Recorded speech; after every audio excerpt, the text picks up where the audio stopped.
and a warm welcome along. It's Chris Reardon with you, welcoming you to today's United Kingdom talk. From the Mirrorball studio in Royal Berkshire, this is Chris Reardon. Yes, here we are again. Welcome along. And first of all today, I think I need to apologise to Chris, who's in Australia. Now, we're not 100% certain of this, but I think I didn't sing your birthday greetings.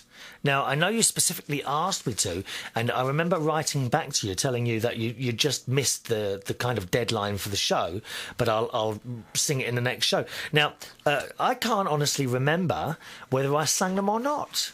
How mad is that? So I'm going to do it again for you. I tell you what I think happened. From what I can remember, because I listened back to one of the other shows that I thought I'd sang it in, and I heard myself lining up the happy birthday music. Now, you may remember we've got new happy birthday music, yes, as played to us on the keyboard by Carl in Yorkshire. Thank you very much, Carl. No additional expense to United Kingdom Talk. I mean, you can't ask for friends like that, can you? They do things for nothing. We like that. We like doing things for nothing. So thank you very much for that, Carl. So I better sing you again. Now, what I think I did was I'm sure I heard myself lining up the happy birthday music, ready to sing over it, but I don't actually remember singing it. So I better do it for you again, Chris, especially to Chris, all right, in Australia. We'll sing this first, and then I've got some of your emails to read, Chris, all right? Here we go, here we go. Ready? Happy birthday to you. Oh, dear. Oh, hang on a minute. Oh, it's all gone wrong now. Just a minute. Blimey, those earphones are so loud, aren't they? They really are. They are when they're on my head. I'm sorry. Did that hurt your ears? I didn't mean that to happen. Hang on, let me tell you. Because I've got to have the headphones on, otherwise I can't hear the piano playing. And then I'll be all off key. What do you mean I'm all off key anyway? How rude are you? I do my best. I sit here toiling in labour and trouble just for you to bring you this tiny little morsel of entertainment once or twice a week. Am I too loud?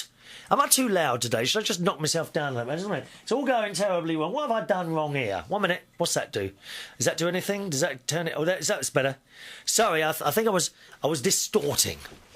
Yes, you thought I was singing out of key. It was actually distorting. Nothing to do with my vocal talents at all, dear. What a liberty. Right, we'll have another go then. Especially, I've got my headphones on there. Especially for Chris in Australia, just in case we've missed it. If we've already sung it, then don't we? It's okay. It's okay. We don't mind doing things 2, 3, 4, 5 times sometimes. It doesn't matter as long as everyone's kept happy. So here we go. Happy birthday for Chris in Victoria in Australia.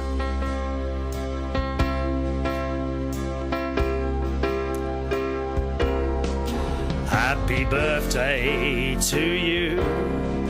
Happy birthday to you. Happy birthday, dear Chris. Happy birthday to you. There you go.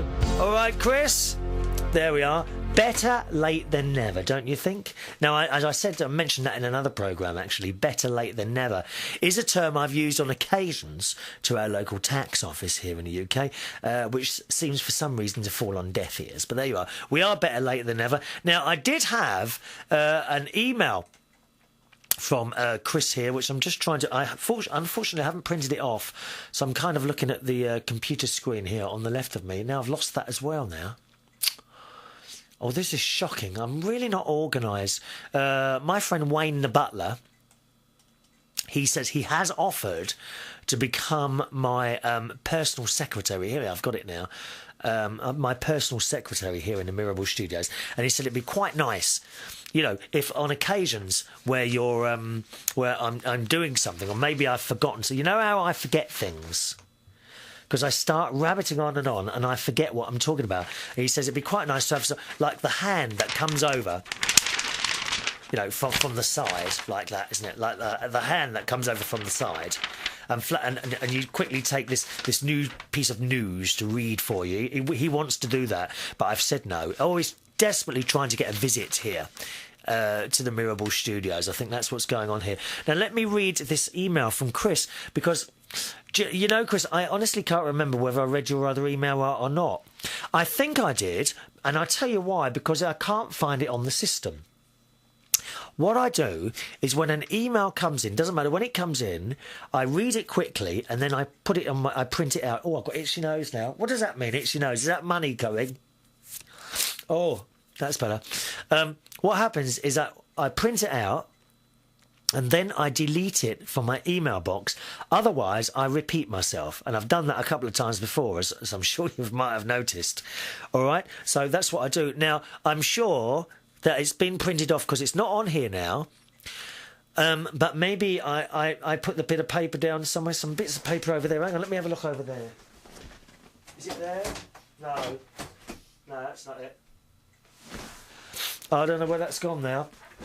So I'm pretty sure, Chris, that I did read it out for you. But just in case I haven't, Chris has sent another email in, and this is what he writes here.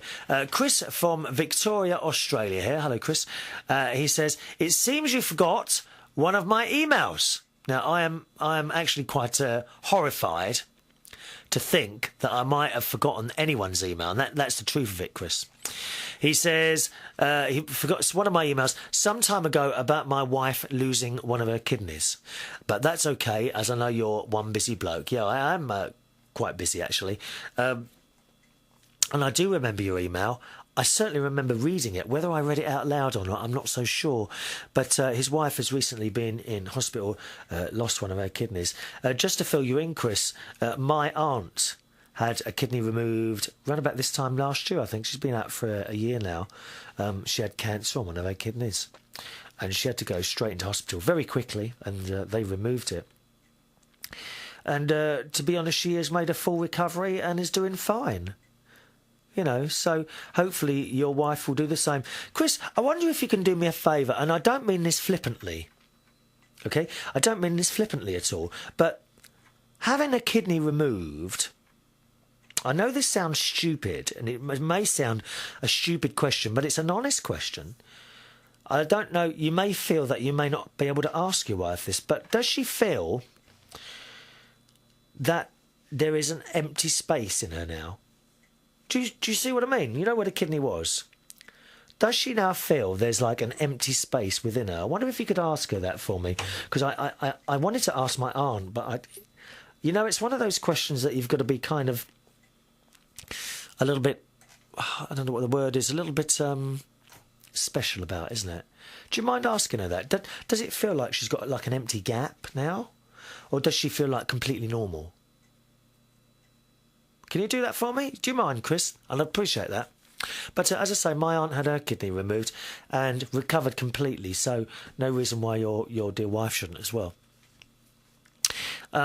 Chris says, just to clue you, my wife is now out of hospital, although she still has to go in for 2 more operations. What are they, by the way? What else has she got to have some other work done there? So she can have her dialysis. Oh, she's got to have kidney dialysis. When you say she's lost one kidney and now she's got to have dialysis, I'm not quite sure what's going on there. I thought the body could cope with just one kidney. So why is she on the dialysis there? Not understanding that, Chris. Right now, she has to go over 1 hour drive away to have this done when we have a hospital only 20 minutes away, which is a bit shocking, my friend. And he goes on to say, one of the few bad things about living in Australia... You see, I'm always going on about I'd love to live in Australia and work there. I like the lifestyle, this, that and the other, don't I? But Chris is here explaining one of the disadvantages to actually living in Australia. And he says one of the bad things about living in Australia is that if you live outside of a capital city, for example, Melbourne or Sydney perhaps, you have to travel there for the major operations to the cities. And we live about 2 hours from Melbourne. So I have been travelling there non-stop for the last few months. Sure, would be nice to take a break and just sit in front of the air conditioning. Oh, I've got a story about air conditioning later for you, my friend. My birthday on the 12th, one second. My birthday on the 12th, all right, as that was the day my wife got out of hospital. Oh, that's nice, isn't it? That you can't have had a better present than someone you love dearly coming home on your birthday. Isn't it? That's lovely, that is. We were unable to do anything that day, but just having her home was the greatest gift of all. Of course it was, yeah. Hope all is well with your new romance. No, that's all come to an abrupt end. Cheers from Chris in Victoria, Australia. So I hope you... hope that's okay, Chris. I do apologise. I'm pretty sure I did read out that last email from you, but there is a chance that I didn't. So if I didn't, then I do apologise, Chris. All right, and I hope I've made up with it on that one. So I'm just moving some stuff around on the computer here. It's all getting a bit complex, really. All right. As the air conditioning, well, it's all very exciting this week. It's very exciting this week because guess what? The air conditioning man is returning tomorrow. Yes. You remember him? His name's Simon. Yes, Simon, the air conditioning man, is coming back tomorrow. At last, they have managed to get my new part, which apparently came from Belgium. All it is a little circuit board. That's all it is, and it's had to come all the way from Belgium. I mean, it's not that far, is it? Blimey. I mean, when I went to Australia for holiday, I was there in 24 hours, dear. This has taken 3 weeks. 3 weeks to get a part from Belgium. What happened? Was it a little old bloke, I don't know, at a desk somewhere with some components and a little circuit board, and he was, I don't know, soldering the bits and pieces together, was he? Is that what's going on there? Why does it take so long to get something as simple as a little circuit board for air conditioning all the way from Belgium here? I don't know, it must be the same bloke. Obviously, the bloke had to go down the shop, buy the components, solder them on a circuit board, then he got walking or on his bicycle and cycled all the way to Bracknell from Belgium, through France, under the Channel Tunnel, with the rest of the lot who get in here for nothing. Eh? Oh, what a good idea that Channel Tunnel was. They're pouring through, dear. Birds, foxes, the lot. They're all coming through there, dear. And we can't find them. The government can't find them. They've disappeared. There's probably a few of them living in my shed. I mean, you don't know, do you? They're the ones who have come in illegally. We don't mind the legal ones. It's the illegal ones. It's all wrong, dear. They're probably in my shed at this moment. It's a liberty. That's what it is. An absolute liberty. All right? I am naughty. So very exciting. The air conditioning man coming tomorrow. Now, I will, of course, have another cup of tea for him. All right? And I'm kind of thinking, how can I keep him here a bit longer? The air conditioning. Well, what can I do that might make him want to stay? And I kind of think to myself, I could cook him a big meal. Because he's due to come tomorrow afternoon at midday. So that would be lunchtime. Now, I'm assuming by then he's going to be a little bit hungry, isn't he? So if I kind of put on my best clothes and I have a nice big meal ready, and I'll say, I'm just going to have my lunch, but I've done too much. Would you like some? Or maybe I should just put it on the plate and take it in and say, there you are, I've done you some lunch. Therefore, he will feel then obliged to eat it, wouldn't he? And if it's a very big lunch, afterwards, you know how it is when you have a big meal and you feel a little bit, oh, God, and you've got to sit down and you kind of doze off in the armchair, don't you? Maybe that will happen, and that's the way I could keep him here a bit longer. Is that a good idea or not? Oh, I'm terrible, aren't I? I'm only joking. If you think that's a good idea or not, do send in an email now, immediately, to let me know what you think. The email address, if you'd like to join into the programme at any time, and it'd be lovely to hear from you, is chris@unitedkingdomtalk.co.uk. chris@unitedkingdomtalk.co.uk, all right? I've also had a bit more trouble with the TV aerial, actually. Now, you remember, a couple of weeks ago, a TV aerial man came who was actually even better looking than the air conditioning man. Anyway, he done what he did, mainly in the living room. He redone the connections and things like that. And it did work better. I won't lie, it did work better. But it still is giving me a bit of a problem with picture blocking and things like that. because we've got digital television here in the UK. I fail to see how it's an improvement. The problems I've had with that digital television is unbelievable. Picture blocking, and the sound goes funny sometimes. I'll do it. And on my digital. Does anyone else get that here in the UK? Have you had... You see, the whole joke of it, right? The whole joke of it. I had 2 TV aerials on the roof because here in the UK... not so much now, but a few years ago, the old UK was split up into different television areas. I live in Bracknell, which is a dual region. We receive our pictures, first of all, from London, one station in London, and another station in, I think it's Southampton, or Basing, or is it Southampton? I don't know. One of the two. Anyway, most of the programmes are the same. But you do get different news programmes, one London one and one for the South, right? So I had 2 TV aerials up there, analogue signals, perfect. Never, ever had a problem. Round about this time last year, I decided to have a digital TV aerial put up because in the next few years, the government has decided that we will all move over to digital television and will eventually turn the analogue transmitters off. So I thought I'll be all prepared. I'll have a digital aerial put in. It has been nothing but aggro since it was put in. First of all, this thing went up, and the picture was just dreadful. It was all and the sound kept going like that, kept breaking up like that. And the picture kept blocking. The analogue, that was on and off like anything. And I rang up the bloke who installed it. And to be honest, he wasn't interested. He was not interested. So I've kind of put up with it. Because sometimes it's okay, other times it's not. And then a couple of weeks ago, I thought, right, I want to get this sorted out. So I rang up another company. And a man came round. Oh, what was his name? Clint. Very nice chap. Even better looking than the other guy, right? So he did what he did, worked on the wires on the bottom, and it did improve it. But I still had a bit of a problem with the blocking, although not as bad. I won't lie, it wasn't as bad as it was. So I rang him up again. Very nice people on the phone, I have to say. Very sorry, sir. We'll send someone else round. Of course, there will be no call-out charge for this, right? So someone else came round. Well, it wasn't the same bloke. I can only describe the person they sent round as a boy. I think you know what I mean, ladies and gentlemen. This was a boy who came round and he stood at the door. Hello, mate. Come to do your area. And I thought, this one's got no chance.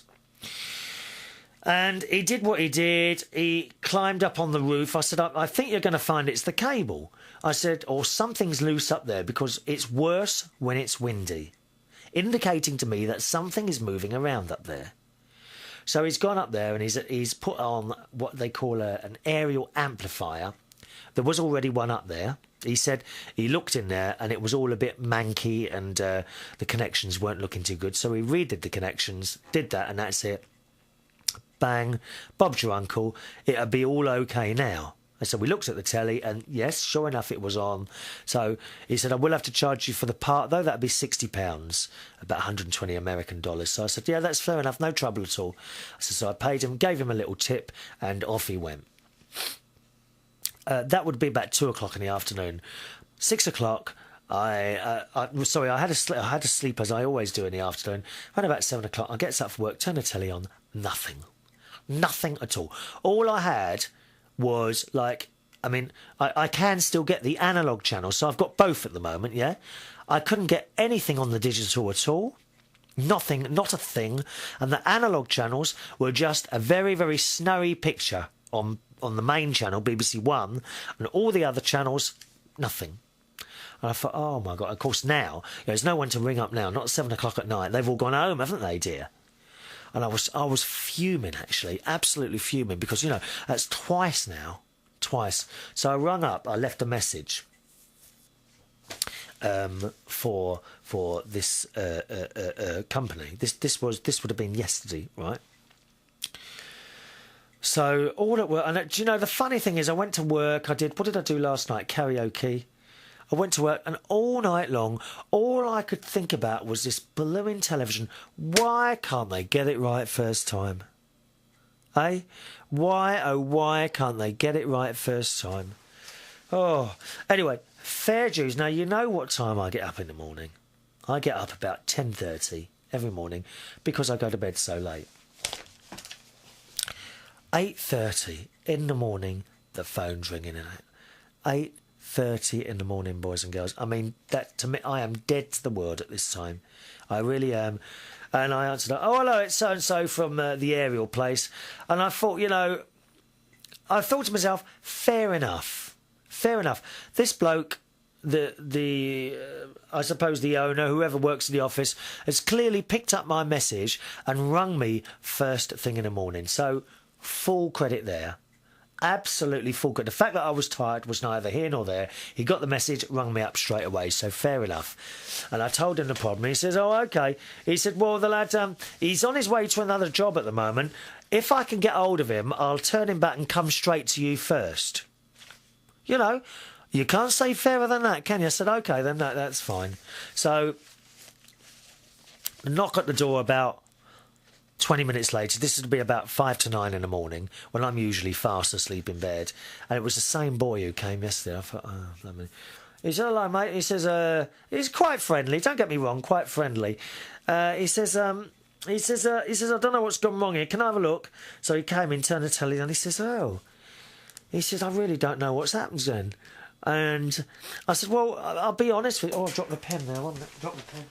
I said, I'll be honest with you. I said, I honestly don't think it's something that you've done. I said, because you were up on that roof, you know, quite a long time, twisted his bits of wire together or whatever he did up there. You know, when someone comes into your house or whatever and does a job and it's all done in 2 minutes and you're thinking you haven't done that properly. Well, I didn't think that about his work yesterday. I thought, no, he must have done a good job up there because he's been up there so long. Anyway, so he got his little ladder out again and up he went again. He was only about 22 years old, this boy. I was a bit worried for him falling off the roof. So he's up there again and he came back down. He says, try it now. So I turned the telly on and yes, sure enough, the television burst into life. All my channels are back again. And I said, OK, what was it? He says, I'm not quite sure. He says, I cut another couple of inches off the wire and put the connections back on, put them back on the aerial amplifier, and everything seems to be working now. So that was that. And he went away and Bob's your uncle. Now, I've watched a bit of television today. That would have been about, as I say, 9 o'clock in the morning. Of course, I couldn't go back to bed, not at 9 o'clock in the morning. So I've been up quite a long time. Although I did have a couple of hours sleep in the afternoon. But I felt a bit of a pig today. And I'll get onto that in a minute. What's the time? I don't want to run out of time for my emails today. We'll do the pig story later. We'll do the emails first, all right? We'll do the emails in a second. So all the tellies seems to be working. I've watched it for a couple of hours today, which is unusual for me. I don't usually watch a lot of television at all. But I have watched it for a couple of hours today and I haven't noticed any problem at all. So I've got my fingers crossed and that's sorted out the problem. The only thing is, what I don't understand is on the digital reception box, when you change channels, it comes up at the bottom and it tells you how much television signal it is, right? So this is only on the digital, not on the analogue. So as you select, say, BBC One or BBC Two, it says BBC Two and it says signal level at the bottom. Sometimes there seems to be like a signal level of almost 100% right across to the right of the screen. And other times it's across the other side and there's hardly any signal at all. And I can't work out what does that mean? Can there still be something wrong? Now, the picture's been fine and the sound's been fine. On the other hand, it's not windy today. So that will be the test when we have a bit of wind or a storm or something. I've got wind all the time. As you probably heard on a couple of shows now and again. But, the real test will come when we have a bit of wind, I think. It needs to be a bit blowy over the next few days. And that'd be the real test. But, you know, I'm convinced it's that bit of cable. It can only be... If this doesn't sort the problem out, it can only be two things. The cable, somewhere there's a problem with the cable, maybe a nick in the cable or something the water's got in, or the TV aerial. It's got to be one of those two things. And I won't have any problem calling them back out again. I spent £150 so far. Bits and pieces. And then there was the installation of the aerial last year. Now, do you see, the thing is, this is a job I could do. I'm quite happy to climb up a ladder and connect and check some connections or the whole cable. I would go and look at the whole cable. But unfortunately, as I said before to you, the aerial was in such a position on the roof that I cannot get to it without walking on the roof. And I can't be doing that. I'm sorry. I don't want to walk on the roof. That's blooming dangerous. And besides, my ladder... I've got like a two-stage, what are they called? Elevated sections. I've got a two-section ladder. And to get to roof level, it has to be fully extended. And actually, I'm considering buying another ladder, say a three-section ladder, and I'd be a lot safer then, especially like when I'm cleaning my solar panels. Because you do, apparently you don't have to do them very often, but I like, now I've got them up there, while I'm sort of fit, hopefully I'll be fit for a long time to come, while I'm fit, I can get up the ladder, and I like with the hose and the telescopic sponge thing, I do give them a good clean. Although I don't really, to be honest, I don't feel particularly safe at the top of that ladder that I've got. So I think I'm considering buying one of those three-section ladders. I don't know how much they are. Be a lot safer. And if I had one of those, perhaps I could...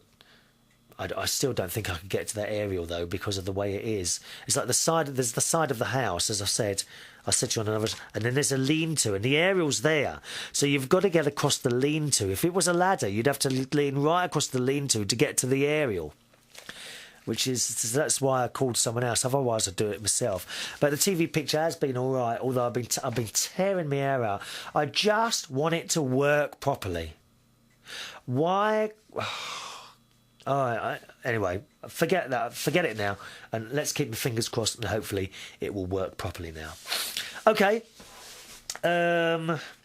I'll tell you about me feeling fat if we got time a little bit later on. Meanwhile, I really want to do a couple of these emails on the show today. Don't forget the email address if you want to join in. It's Chris@United Kingdom Talk. Let me just get comfy.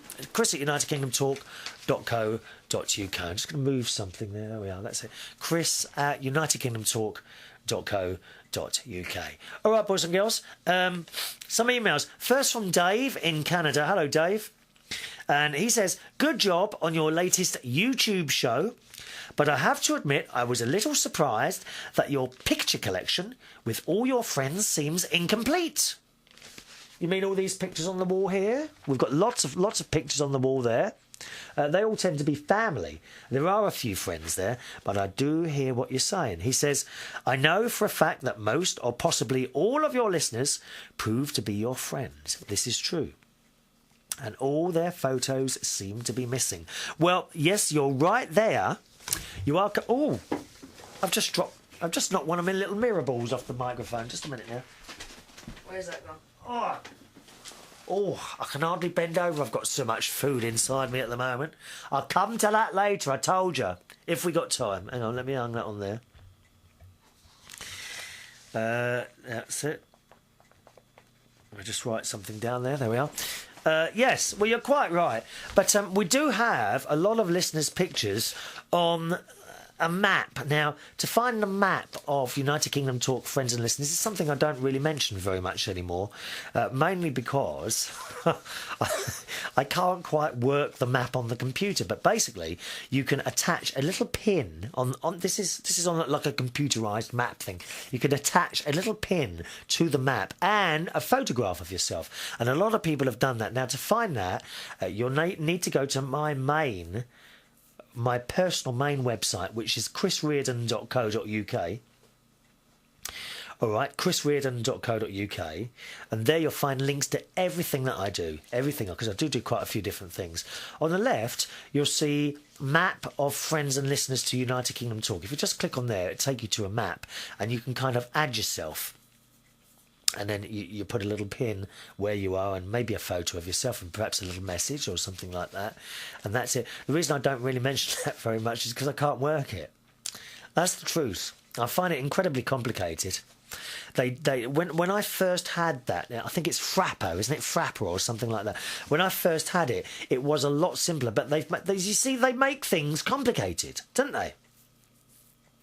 I live an incredibly complicated life, and you can't work them anymore. Poor old Joy, Joy in Acton, regular listener and listeners of the programme, our friend Joy in Acton, poor old dear. I mean, she can barely find out how to turn the electric light on in the living room. She's never got used to doing that here.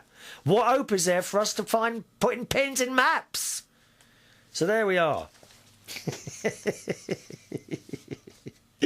Let's go back to this. All the photos seem to be missing. And what I could do, I suppose, when you send your photos in, I could print them out, couldn't I? And put them on the wall.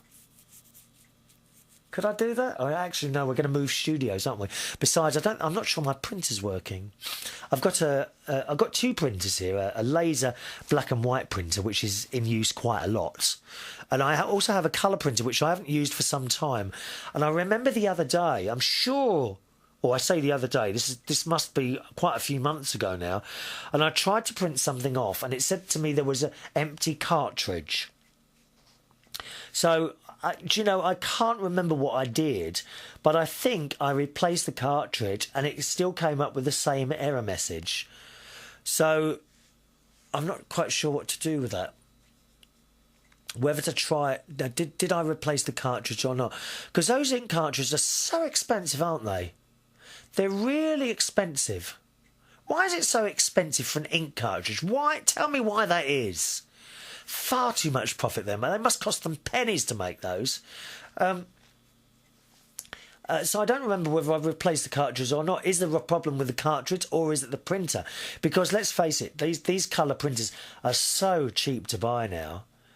And I'd begrudge if I bought an ink cartridge. And besides, I print very, very little colour things. Very, very few colour pictures or anything like that. So maybe you shouldn't send... maybe I shouldn't be printing off people's pictures and whatever. But if you ever want to send your pictures in, feel free to do so. All right?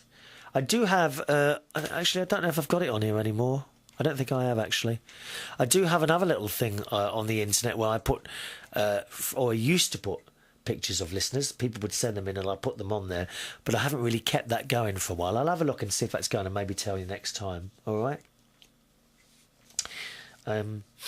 Dave in Canada says, I was in plain shock and awe when I saw the photos were not there. And he says, don't worry, I'm only joking around. I know you are.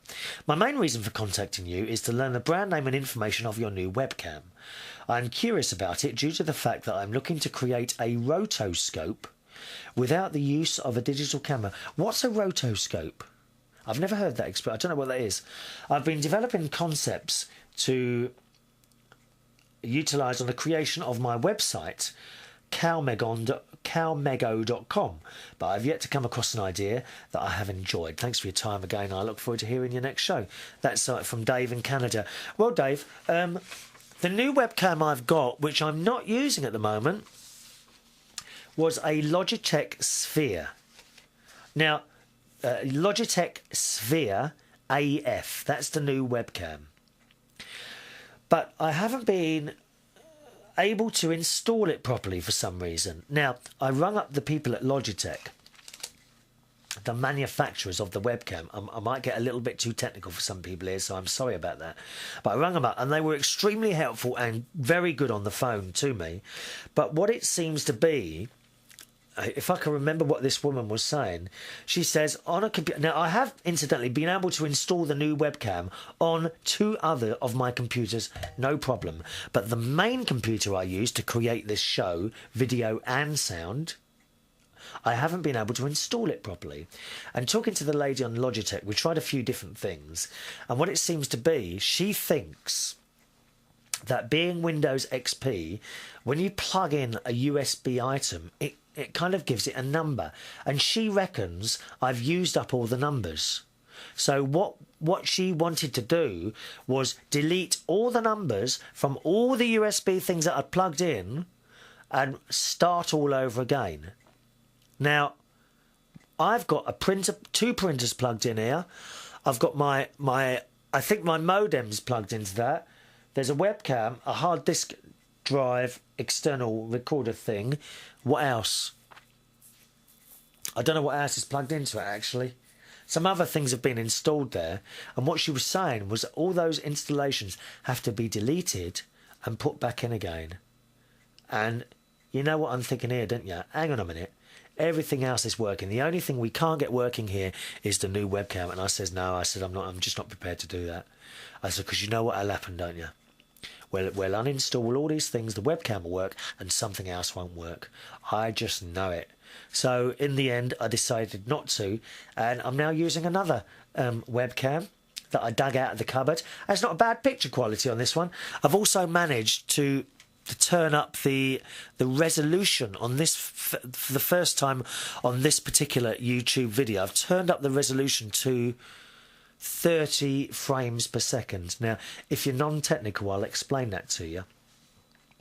The frames per second is the amount of times the kind of camera takes a picture of you. Now, the more frames per second it takes, the smoother the picture will be, the better quality. Now, the old YouTube videos were taking, I think, 25 frames per second. This one, which is still an older camera, is taking 30 frames per second. So we'll see how that goes, all right? See if it improves things at all. I do hope it does, because some of those little shows I've done, I'm fully aware, do look a bit blurry. But do remember, I'm not a video man, okay? I'm more sound, so I don't know an awful lot about that. All my legs killing me, it is. I've got a bit of a sports injury at the moment, unfortunately. I went jogging today. All right, Dave, so hope that answers your question. I did indeed send you an email. So it's a Logitech AF Sphere camera. It was quite expensive, but I'm not sure exactly what you want to do. That camera I bought was £75, about $150 US. Do you need one like that? I'm not sure you do. This one I'm using now is a Logitech Zoom. Okay? And that cost me, I think, about £25, $50. So perhaps you think the picture on this one's particularly good. If so, then I think maybe you don't need to spend all that money. Okay? Hope that helps you there, sir. Let's say hello to Anonymous. It's our friend on. I thought I had 2 emails from you. Where's the other one gone? Oh no! Don't say we're starting to lose bits of paper again. Or is that it? There it is. Here it is. Don't worry. Never fear. Chris is here. Do you remember that? Who used to say never fear? Smith is here. Who remembers? Come on. Lost in Space. That's it. Dr. Zachariah Smith, wasn't it? Never fear. Smith is here. I like that robot. Didn't you? What was the name of the robot on Lost in Space? It wasn't Robbie, was it? That was the other film, wasn't it? The name of the robot on Lost in Space. Oh, I can't remember now. Who knows that? Right, I'll give you the postal address in a minute. Get your pens ready. Hello, Wayne. Anonymous, who says, hello, Chris. I'm very sorry that I was not able to save you the expensive repair on the air conditioning unit. Yes, he's coming tomorrow. £300, which is $600 US.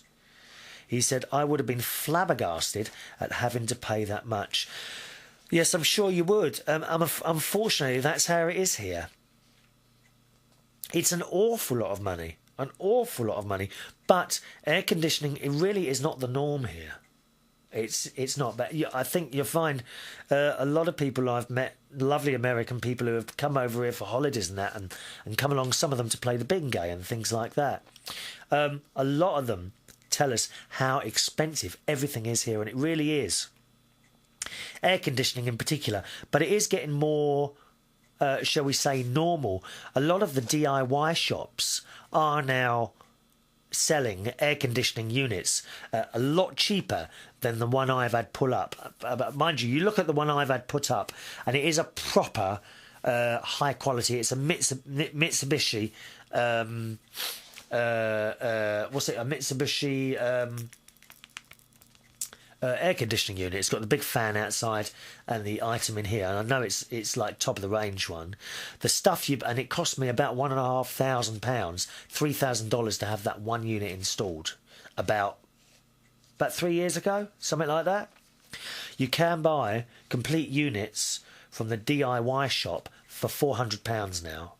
But I have seen 2 people with these, and whereas, yes, they are working, they look a bit flimsy to me. They don't look anywhere near the part as my units here. But, you know, these things weren't available when I had this unit put in. Had they have been, then I probably would have gone to the DIY shop and bought one there and got someone to put it in for me. You thought I was going to say I put it in myself then, didn't you? Oh, you're having a laugh, aren't you? I can't do them things, you know that. Anonymous goes on to say, will the service person coming to do your air conditioning take you out to dinner for that money as well? No, unfortunately not.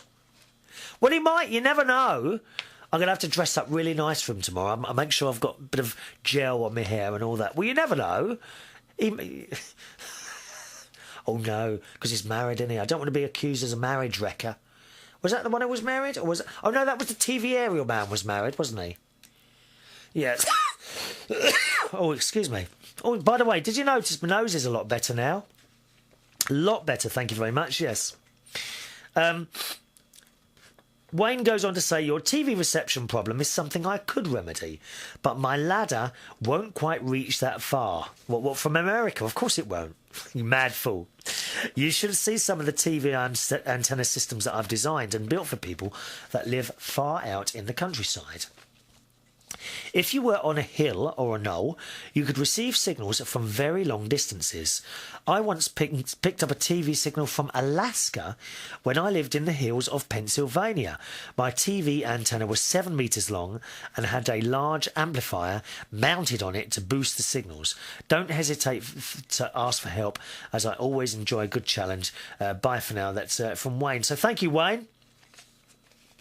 But indeed, as I say, I can't get up to the aerial, unfortunately. It's in a position where I can't get to it, which is why I called someone else up. Otherwise, I'd be quite happy to have... I'm fine with wires. I would be quite happy to have a go myself. Anonymous also writes, time to replace the Igo, my car. Yes, it is. Yes, it is. What a shame, as that car has become the legendary with parking wardens and fuel tax collectors. Yeah, because it hardly uses anything, does it? Unfortunately, yes, it is time for me to replace the Igo, as I said on a previous show. But unfortunately, the company Toyota aren't making a diesel model anymore.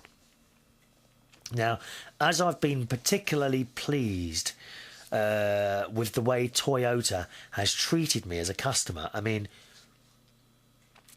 out of everything I've ever bought, I would say Toyota has got to come in the top 3 of the way I've been treated. Absolutely. They are they treat customers. They don't rip you off for service charges. And because of this, because of the whole treatment thing, that is why I want to buy another Toyota. Now, Citroën do a car called the C1, which is virtually the same as the Igo, but they are still making the diesel model. Unfortunately, I don't have any experience with Citroën.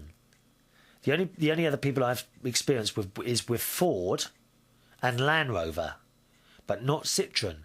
And I'd be kind of...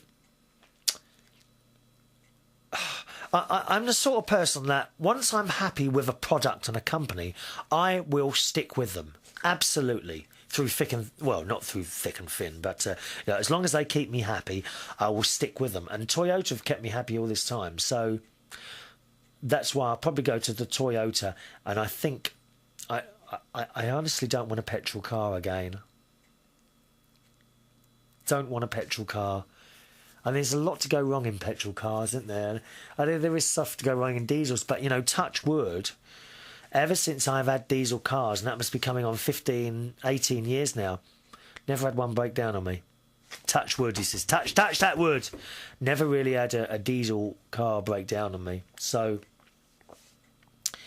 only the Land Rover, and that was my fault. I'm not going to go into that. I can't tell you because it's a bit naughty what I did, but it's It's my own fault. Never really had a diesel problem. When I had petrol cars as a young man, I think I had quite a few of them break down. They always seem to be breaking down, but there was something wrong. With diesel, I mean, you look in the engine, there's nothing in there, just a few little pipes and things. So that's why I want another diesel. There's no Igo. I'm pretty sure I'm going to get a Yaris, diesel Yaris. Now, what colour? I don't know what colour to get. I know. It's okay. Don't worry. I'll ask my little nephew, Jimmy. He would advise me on that. Oh, by the way, my little nephew, Jimmy, is doing fantastic little YouTube videos now. You have got to watch them. You've got to watch my nephew's YouTube videos. I will put a link both on the forums and on the main United Kingdom Talk website, which you can find at unitedkingdomtalk.co.uk. All right? United Kingdom Talk.co.uk. Have a look on there and you'll find my nephew's videos. I can't remember what his username is. I think it's Jimmy Butler 10. Hang on, shall I have a look? Can I do this now? Or maybe I can't do this now. I think I need to fire up the other computer. Just a second. Just turn the other one on and then I'll look that up for you so you know where to find it. Or is it another email coming there? Let me just check that. No. Oh, I got very excited then. Another email had rushed in then, Wayne. He goes on to say, oh, here we go. Look, I have a neighbour who recently acquired a Yaris liftback model. And they're quite pleased with the ease of loading and unloading groceries and the odd inebriated drunk bar staff member. Well, they just stick him in the back of the car and dump him at his house, do they? I love it. You may also discover that the repairman for Toyota, for Yaris, would call you from time to time for assistance in transporting the odd part. You could always trade services. What do you mean? What do you mean by that, Wayne? I'm not quite sure what you're saying there, dear. What are you insinuating? On a more distinct subject, your new webcam is a great addition to your YouTube programme. We can now see all those lines and wrinkles, as well as the hair protruding from your nose and ears. This makes me want to get out my 8-track and play Macho Macho Man. Bye for now. That's from Wayne Anonymous. So thank you for that. You remind me now. Talking about hair growing out from ears and noses and things like that. I didn't finish telling you on the last show about that hairdresser, did I? No, the hairdresser I always go to, her name's Tracy. Well, she owns the salon. She owns 3. I think she's about to buy a third one, so she'll own 3 salons. Oh, I've dropped that pen again. 1 minute. Oh, don't look at my bald spot as I bend down like that, will you? God. Yeah. Where I go and have my hair cut, Tracy's place, she's got a new stylist. Strange woman, I tell you. On the looks of things, usually I used to have my hair cut by this boy in there. He left, and then one of the girls started cutting it. She's a very pretty girl. She's always going on about her blooming boyfriend and where they've been and what they're about to do and what have you. And she's got someone new in there. And she said, oh, so-and-so cut your hair today. I said, OK. I mean, everyone, you know, I'm sort of not too fussy about who cuts my hair, to be honest. Anyway, so I sat in this chair and she's put the thing away. She's not said a word to me, this woman. She's fussing. You know what I mean by fussing? Oh, I quite like that sometimes, to be honest. Isn't it funny, you know, when your mum fusses? And, oh, Mum, stop it! When they're gone, how much do you miss that fussing? Huh? Yes. I'm right, aren't I? Hey, you miss it. You do. So she's fussing. So I thought, OK. She starts cutting. I said, oh, I'm Chris, by the way. What's your name? She went, sorry? I said, and she didn't say anything else. She carried on going. I said, what's your name then? She said, oh, I don't really like being asked questions. Why are you asking me questions? I said, oh, no reason. Just trying to make conversation. I thought, oh, my God, we've got one here, I thought to myself. You know. Dear me. So she's cutting a bit more, and a couple of minutes later I said, you haven't been here long, have you? She said, why are you asking me questions again? I said, oh no, it doesn't matter, love. Sorry to offend you. And then I got her with that. She says, oh no, I'm not offended. I said, no, that's okay, love. I understand if you're busy in your work and what have you. So she carried on cutting away. And I can't remember. I think she said a couple of things to me then, because she knew I was a little bit not upset, but a little bit concerned at like the way she was. She didn't seem to want anyone to talk to her. I do kind of understand that sometimes with people who are like so into their work. I mean, I've known DJs before, and when they're DJing, you just can't talk to them. There's a guy called Andy. I won't say his second name. Andy, who worked in a pub in London. He still works on Sunday night somewhere. And when he's mixing records together, you cannot talk to him, dear. You just can't talk to him because he's so into it. Me, well, you can talk to me anytime you want, dear. I just chat away. Sometimes I'll have a conversation with someone and the record will run out and I haven't noticed. Someone has to come up and say, Chris, the record's finished. Oh, has it? No, I jest. But yeah, so it carried on and I thought, oh, what a miserable old cow, I thought. She seemed quite into it, but she was fussing and she's very professional. You know, the way she was... She kept getting the mirror, and then she'd be like bending down, looking to where she'd cut the straight lines and this, and then the cutthroat razor came out. I always get a bit worried when that comes out, don't you, boys? Come on, lads. Does anyone else get worried? You know when you're sitting there in the hairdresser and that cutthroat razor thing comes out and they start scraping, don't they? Oh, it always scares me, that does. So she's done that anyway. She's finished the job and whatever. And she said, "All right." I said, "Yeah, thanks very much." I didn't really want to talk to her after that. I thought, you know, you could have been a bit more friendly. But as I say, on the other hand, you know, she was clearly really into her work, and I couldn't fault her work. I've been very happy with this haircut. Very happy indeed. Very happy indeed.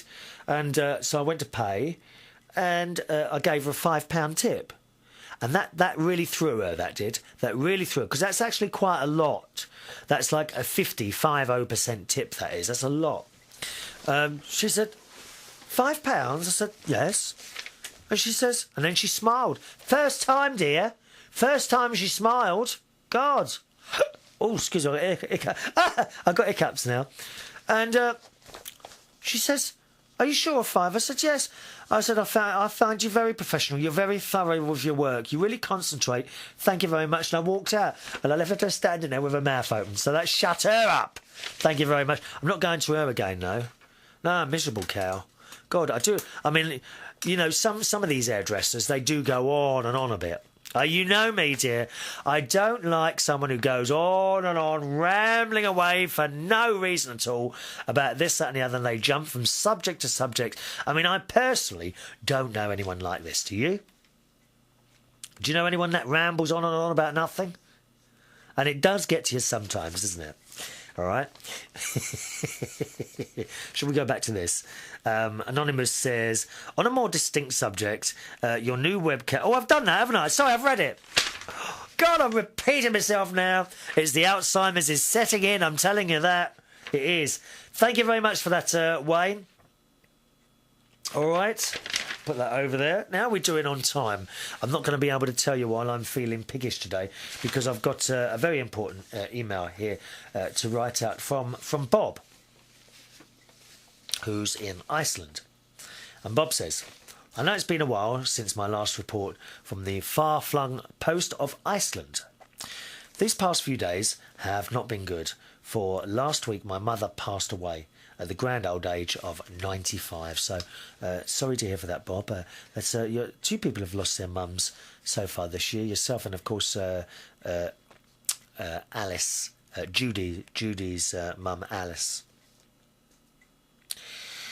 It's something that one has to experience to understand the meaning of life, which can only be understood with the passing of a loved one. But I miss her so. Of course you do. Of course you do. It's strange, you know, that one almost had the feeling that she was indestructible and that she would live forever. And now we all have to come to terms with the fact that her sharp wit and her smile has been taken from us.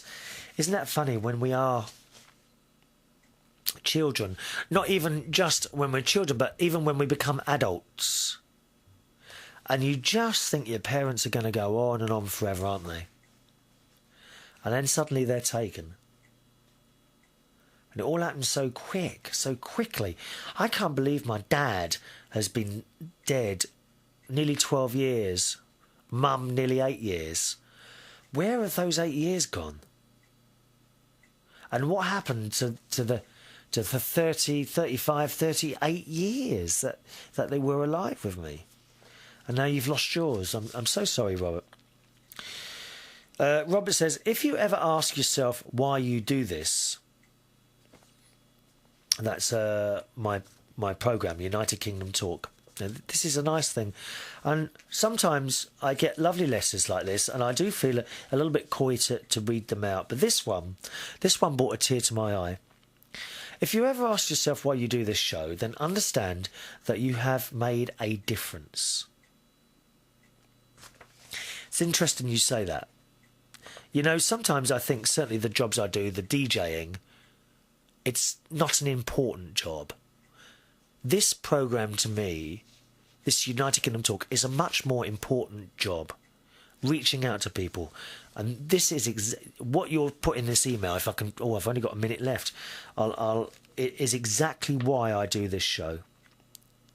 Bob says, I regard listening to your show as having friends around for coffee 3 times a week. I had hoped to give some insight into life here in Iceland during the Christmas period, but that can keep. It was just good to sit back and listen to normality in a sometimes crazy world. Well, I'm a bit crazy myself. Yes, have a laugh because you have a God-given gift not just to entertain, but to bring light and joy to people. Thank you for all that you do. I hope to, in the near future, return to writing more often and give an insight into this land I've come to love. Thank you to Bob in Iceland. And lovely words, Bob. I don't know what to say. Thank you very much. That is exactly why I do this programme, to try and be a friend and perhaps reach out to people. All right? Thank you very much. I've run out of time. I haven't even got time now to give you the post address. I did have another email from Bob. I'll do it on the next show. Thanks so much for joining me, Chris Reardon. I'll see you for another United Kingdom Talk very soon. Thanks. Bye-bye.